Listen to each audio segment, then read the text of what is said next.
ഒരുപാട് കാലത്തെ കാത്തിരിപ്പിന് ശേഷം ഗുരുവായൂരപ്പന്റെ അടുത്തേക്ക് ഒരു യാത്രയുണ്ട്. പരിഭവങ്ങളും സങ്കടങ്ങളും പരാതികളൊക്കെ ആയിട്ട് നടന്ന് ആ ശ്രീലകത്തിന്റെ മുമ്പിൽ അങ്ങോട്ട് എത്തുമ്പോ ഭഗവാൻ എങ്ങനെ കാണാം. ശംഖും ചക്രവും ഗതയും പങ്കജവുമായിട്ട് ചക്രവർത്തി ഭാവത്തിലുള്ള ഭഗവാന്റെ രൂപം അതങ്ങോട്ട് കാണുമ്പോ കണ്ണ് നിറഞ്ഞൊഴുകും, തൊണ്ടയിടറും, എല്ലാം മറന്നുപോവും. പരിഭവങ്ങളും സങ്കടങ്ങളൊക്കെ. ഗുരുവായൂരപ്പാന്നൊരു വിളിയുണ്ട്.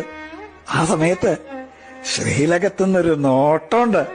കാരുണ്യത്തിന്റെ കടലായ കണ്ണന്റെ നോട്ടം. ഞാനില്ലേ കൂടെ എന്ന് പറഞ്ഞിട്ട് ആ കണ്ണനെ ഹൃദയത്തിലേക്ക് നിറയ്ക്കുമ്പോഴേക്കും ദ്വാരപാലകർ നമ്മളെ നിൽക്കിണ്ടാവും. പക്ഷെ ആ കാരുണ്യം നിറഞ്ഞൊരു നോട്ടല്ലേ, അത് മതി നമ്മളെ പരമാനന്ദത്തിൽ ആറാടിക്കാൻ. കൃഷ്ണ ഗുരുവായൂരപ്പ.